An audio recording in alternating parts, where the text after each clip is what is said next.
Di mata militer ngapak tempatnya info dunia dan Indonesia.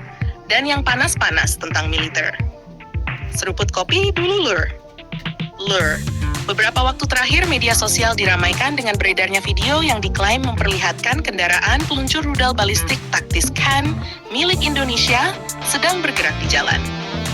Meski belum ada keterangan resmi mengenai lokasi maupun tujuan pergerakan kendaraan tersebut, kemunculannya langsung menarik perhatian para pengamat militer. Karena sistem ini termasuk salah satu senjata strategis yang jarang terlihat di depan publik. Kalau benar kendaraan yang terlihat dalam video tersebut adalah sistem Han, maka ini menjadi bukti bahwa Indonesia memiliki kemampuan serangan jarak jauh yang cukup diperhitungkan di kawasan Asia Tenggara. Sistem ini bukan sekadar peluncur roket biasa, melainkan rudal balistik taktis yang dirancang untuk menghancurkan target bernilai tinggi dari jarak yang sangat jauh.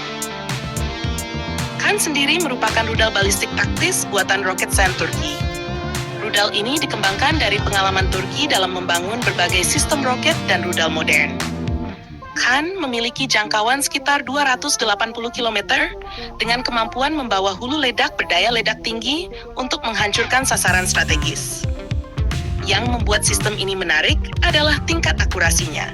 Dengan bantuan sistem navigasi modern, rudal dapat diarahkan menuju sasaran dengan tingkat ketepatan yang jauh lebih baik dibandingkan roket artileri konvensional.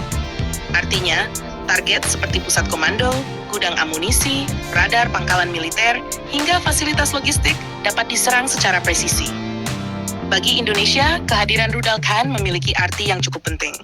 Sebagai negara kepulauan terbesar di dunia, Indonesia memiliki wilayah yang sangat luas. Menjaga seluruh wilayah tersebut membutuhkan kombinasi kekuatan laut, udara, dan darat yang saling mendukung. Rudal balistik taktis seperti Khan dapat menjadi salah satu alat untuk meningkatkan daya gentar terhadap pihak yang berpotensi mengganggu kedaulatan negara. Bayangkan saja, sebuah target yang berada ratusan kilometer dari posisi peluncur dapat dihantam tanpa perlu mengirim pesawat tempur ke wilayah yang berisiko tinggi. Dalam situasi konflik, kemampuan seperti ini sangat berharga karena dapat mengurangi risiko terhadap personel maupun aset militer lainnya.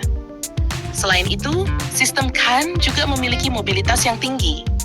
Rudal ditempatkan pada kendaraan peluncur yang dapat berpindah lokasi dengan cepat. Mobilitas ini membuat sistem lebih sulit dideteksi dan lebih sulit dihancurkan oleh lawan. Setelah meluncurkan rudal, kendaraan dapat segera berpindah ke lokasi lain sehingga meningkatkan peluang bertahan di medan operasi. Kemunculan sistem Khan juga menunjukkan semakin eratnya hubungan pertahanan antara Indonesia dan Turki. Dalam beberapa tahun terakhir, kedua negara aktif menjalin kerjasama di berbagai bidang industri pertahanan, mulai dari kendaraan tempur, drone, rudal, hingga proyek pesawat tempur generasi baru. Turki sendiri saat ini sedang berkembang menjadi salah satu kekuatan industri pertahanan yang diperhitungkan dunia. Produk-produknya mulai digunakan oleh banyak negara karena menawarkan teknologi modern dengan harga yang relatif kompetitif. Tidak heran jika Indonesia semakin banyak menjalin kerjasama dengan perusahaan-perusahaan pertahanan Turki. Jika melihat perkembangan saat ini, bukan tidak mungkin Indonesia akan terus memperkuat kemampuan rudal jarak jauhnya. Apalagi kawasan Asia Pasifik sedang mengalami peningkatan modernisasi militer yang cukup pesat. Banyak negara berlomba meningkatkan kemampuan pertahanan udara, rudal, kapal perang, hingga pesawat tempur generasi terbaru. Di sisi lain, rudal balistik taktis seperti Khan juga memberikan efek psikologis yang besar.